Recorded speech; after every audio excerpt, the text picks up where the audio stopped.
Episode 3 Amrapali गायब हुई वैशाली से। पिछले एपिसोड के लिए चैनल सब्सक्राइब करें और प्लेलिस्ट विजिट करें, लिंक आपको डिस्क्रिप्शन में मिल जाएगी। चारों तरफ अफरा तफरी मची हुई थी। पूरे राजदरबार में यह खबर फैल चुकी थी कि आम्रपाली वैशाली से भाग चुकी है, लेकिन अभी तक किसी को नहीं पता चल पाया कि वो आखिर कहां गई, अचानक कैसे वो गायब हो गई। तभी राजा अपने खास मंत्री से इस बारे में बातचीत करने लगे। मंत्री जी, जल्द से जल्द आम्रपाली का पता लगाइए। आखिर किसके साथ गई है वो, और कहां गई है, उसे आखिर किसने भगाया है। और फिर राजा ने बहुत गहराई से सोचते हुए कहा, अगर हमने जल्द से जल्द उसे नहीं ढूंढा तो वैशाली को इसकी बहुत बड़ी कीमत चुकानी पड़ सकती है। हमने 2 दिन बाद अपनी नई नगरवधु के चयन के उपलक्ष्य में जो समारोह रखा है, उसमें कई बड़े बड़े राजा प्रस्थान करने वाले हैं, और ऐसी स्थिति में अगर यह खबर फैल गई कि हम अपने राज्य की एक नगरवधु को संभाल नहीं सके तो हमारे राज्य की बहुत बदनामी होगी, और फिर वैशाली को शत्रुओं से कोई नहीं बचा पाएगा। वैशाली अभी उस स्थिति में नहीं है कि वो अपने शत्रुओं का सामना कर सके। वैशाली अभी बल और धन दोनों से कमजोर है, इसलिए जल्द से जल्द उसे ढूंढने की कोशिश की जाए।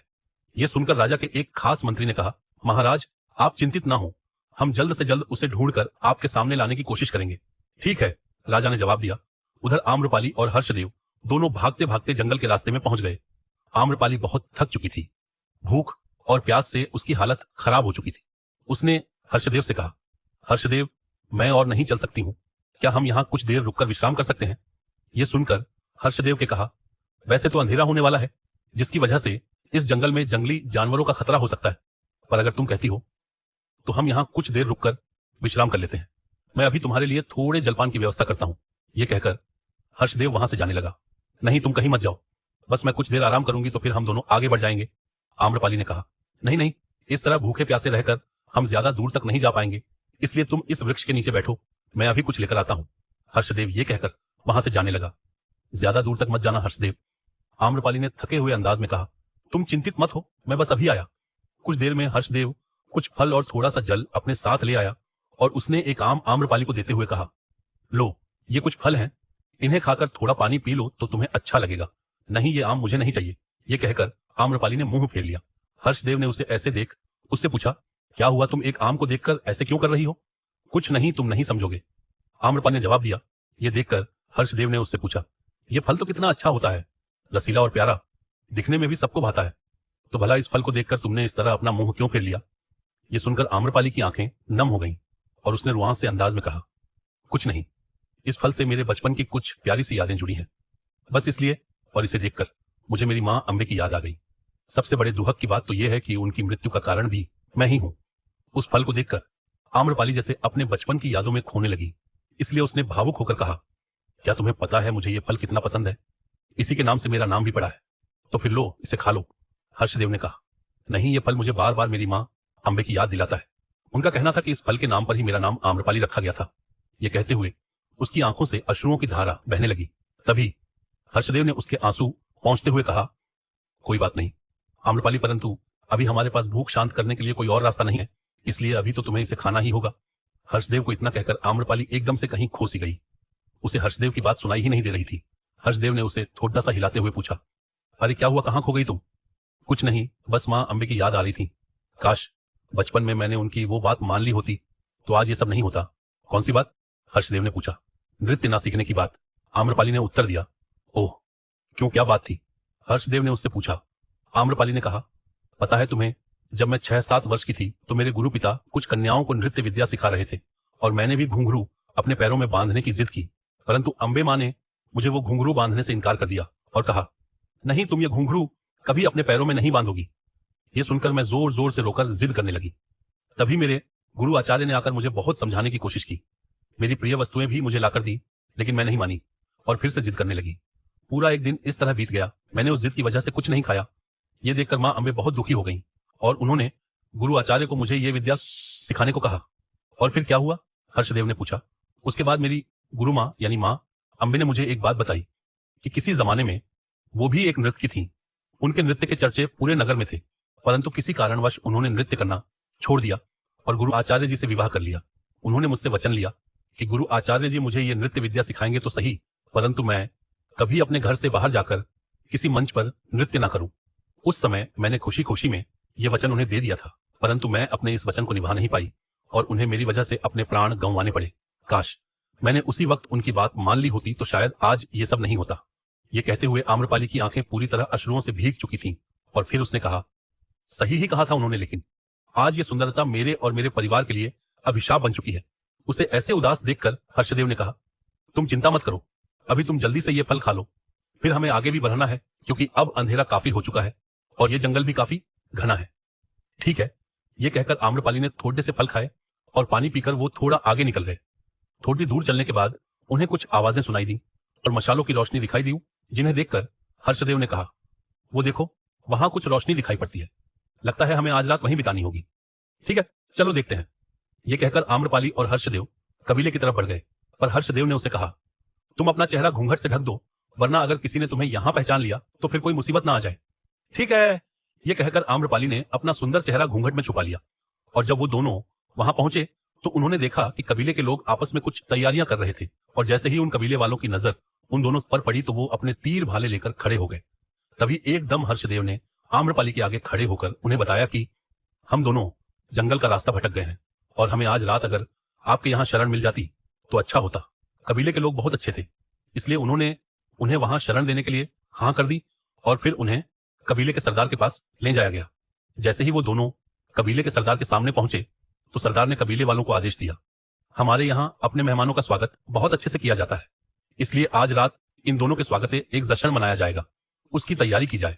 यह सुनकर सरदार के मुलाजिम बाहर जाकर जश्न की तैयारी में लग गए और फिर सरदार ने हर्षदेव से कहा, लेकिन तुम्हें इस स्त्री का घूंघट उठाकर हमें इसकी सूरत दिखानी होगी।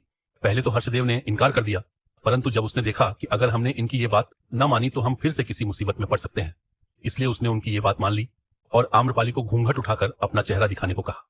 जैसे ही आम्रपाली ने अपना घूंघट उठाया तो वो सरदार उसकी सुंदरता देखकर उसके मुंह में डूब गया और ना जाने उसे क्या हुआ कि उसने तुरंत अपने पहरेदारों को आदेश दिया, इसी वक्त इस आदमी को बंदी बनाया जाए और इस स्त्री को सुरक्षित एक गुफा में रखा जाए। उसका आदेश सुनते ही कबीले की कुछ औरतें वहां आईं और आम्रपाली को पकड़े कर जाकर अपने साथ एक गुफा में ले गईं। कबीले के कुछ आदमियों ने हर्षदेव को बंदी बनाकर बांध दिया।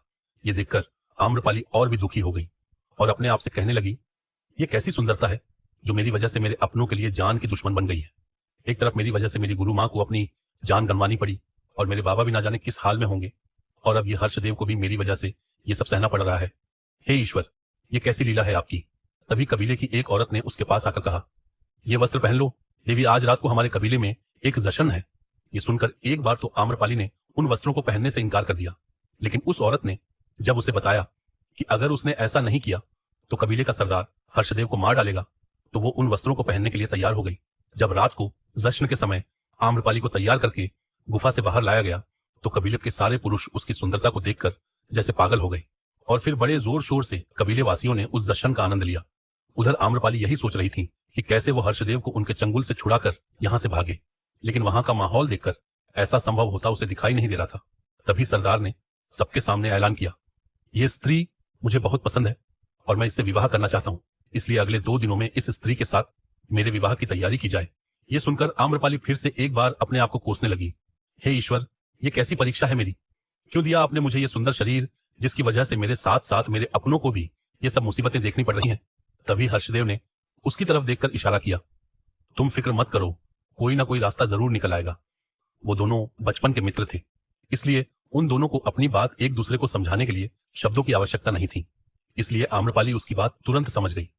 कुछ देर बाद आम्रपाली को फिर से सुरक्षा के साथ एक गुफा में ले जाया गया, जहां सरदार ने आकर उससे कहा, सुंदरी, आपको मेरे साथ विवाह करना होगा, वरना ये आपके मित्र और आपके लिए ठीक नहीं होगा। यह कहकर सरदार गुफा से बाहर आ गया और फिर सरदार और आम्रपाली के विवाह की तैयारियां खूब जोरों से होने लगी। उधर राज दरबार में आम्रपाली के गायब होने की वजह से काफी हलचल मची हुई थी। चारों तरफ सैनिक भेजे जा चुके थे, लेकिन अभी तक आम्रपाली का कोई पता नहीं चला था। इसलिए राजा बड़े चिंतित अवस्था में अपने कक्ष में इधर उधर टहल रहे थे कि उनके खास मंत्री ने उनके पास जाकर उन्हें कहा, महाराज, अभी तक आम्रपाली का कुछ पता नहीं चला है, तो इस स्थिति में आप जब 2 दिन बाद नई नगर वधु के लिए जो समारोह का आयोजन करने वाले हैं उसमें क्यों ना हम किसी और को नगर वधु बनाकर पेश करें। तभी राजा ने बताया कि नहीं, हम ऐसा नहीं कर सकते। मैंने बताया था ना कि आम्रपाली को नगर वधु चुनने के पीछे उसकी नृत्य कला ही नहीं बल्कि एक और वजह है। तो वो वजह मैं आपको बताने जा रहा हूं कि वैशाली में राजा को जनता द्वारा चुना जाता है और जनता के बीच शांति और एकता बनी रहे, इसलिए वर्षों पूर्व इस नगर वधु की प्रथा का चलन किया गया था। परंतु इस समय हमारे वैशाली के हालात कुछ ठीक नहीं है और आम्रपाली के पास नृत्य कला का गुण होने के साथ साथ वो सुंदर अप्सरा भी दिखती है। आपने देखा नहीं, उस दिन नगर वधू की प्रतियोगिता में सभी उसे देखकर मंत्रमुग्ध हो गए थे, यहां तक कि हम भी उसके उन कजरारे नैनों के कायल हो चुके हैं। और यही सोचकर हमने फैसला किया कि अगर वो हमारे वैशाली की नगर वधू बन जाती है तो देश विदेश से आने वाले राजाओं के सामने जब वो नृत्य पेश करेगी और उन्हें खुश करेगी तो उससे हमारे राज्य को कई उपहार भी दिए जाएंगे, जिससे हमारे राज्य का खजाना जो अब खाली हो चुका है वो भी भरने लगेगा और फिर हम अपने राज्य की रक्षा कर पाएंगे। राजा की ये बातें सुनकर मंत्री ने कहा, हम महाराज, आप सत्य कह रहे हैं, परंतु आम्रपाली तो मिल ही नहीं रही है। यह सुनकर राजा ने परेशान होते हुए कहा, मंत्री जी, उसे हमें ढूंढना ही होगा, क्योंकि सिर्फ ये खजाना ही हमारे सामने चिंता का विषय नहीं है। आजकल मगध राजा अपने साम्राज्य को काफी हद तक फैला चुके हैं और वो कभी भी हम पर आक्रमण कर सकते हैं। अगर हमें अपने राज्य को बचाना है तो हमें आसपास के कुछ राज्यों के साथ मित्रता करनी होगी ताकि हम अपने राज्य को बचा सकें, जिसके लिए ये आम्रपाली हमारी बहुत मदद कर सकती है। और अगर वो नहीं मिली तो हमारे राज्य की आंतरिक शांति और एकता भी भंग हो जाएगी, फिर हम किसी भी तरह से हमारे राज्य को बचा नहीं पाएंगे। ये कहकर राजा ने मंत्री को आसपास के जंगलों में भी अपने सैनिकों को भेजने का आदेश दिया। राजा का आदेश पाकर मंत्री ने सैनिकों को काफी दूर तक फैले जंगलों में भी भेज दिया, परंतु उन्हें आम्रपाली कहीं नजर नहीं आई। उधर उस कबीले में कबीले के सरदार की विवाह की तैयारियां की जा रही थीं। तभी सरदार ने आम्रपाली के पास जाकर कहा, सुंदरी, अगर आप चाहती हैं कि हम इस पुरुष को जिंदा यहां से जाने दें तो इसे हमारे साथ एक मुकाबला करना होगा और आपको हमारे कबीले के इस दर्शन में अपना नृत्य प्रस्तुत करना होगा। यह सुनकर तो आम्रपाली जैसे आग बबूला सी हो गई। उसे लगा जैसे सबसे पहले वो अपनी ही जान ले लिया, लेकिन वो एक सैनिक की बेटी थी, इसलिए इतनी कायरता भी नहीं कर सकती थी। इसलिए उसे आखिर उस दर्शन में नाचने के लिए मानना ही पड़ा। उसे नहीं पता था कि एक दिन उसे उसकी इस कला का प्रदर्शन इस तरह करना होगा, परंतु उसके सामने उसके मित्र के प्राणों का सवाल था और वो गुरु मां को खोने के बाद अपने इस मित्र को नहीं खो सकती थी। इसलिए वो तैयार हो गई। जब जश्न का समय हुआ तो सभी कबीले वाले उस सुंदरी को देखने के लिए बड़े ही उत्सुक थे और उसे कबीले की औरतों ने अपने आभूषण और अपनी वेशभूषा देकर सजाया था। इस वेशभूषा में भी आम्रपाली बहुत सुंदर दिख रही थी। ऐसा लग रहा था मानो किसी अप्सरा को कबीले की वेशभूषा पहना दी गई है। और फिर जश्न शुरू हुआ। पहले कबीले के लोगों ने अपने कुछ करतब दिखाए और फिर सरदार और हर्षदेव के बीच मुकाबला करवाया गया, जिसके 2 पिडीडी ढाव में हर्षदेव विजयी रहा और 1 पिडीडी ढाव में सरदार की विजय हुई। इस बात से खुश होकर सरदार ने कहा, जब हमारा विवाह इस सुंदरी के साथ संपन्न हो जाएगा तो इस पुरुष को इस जंगल के बाहर सुरक्षित स्थान पर छोड़ दिया जाए। यह ऐलान करने के बाद सरदार अपनी गद्दी पर बैठ गया और फिर आम्रपाली को कबीले की औरतों के साथ नृत्य करने के लिए खड़ा किया गया। और फिर वही हुआ। ढोल की आवाज उसके कानों में पड़ी रहते ही उसके पैर अपने आप थिरकने लगे और फिर उसने अपना अद्भुत नृत्य पेश किया तो कबीले के बाकी पुरुष भी उसे पाने के लिए लालायित हो गए और इस तरह पूरे कबीले में उसे पाने के लिए जंग सी छिड़ गई।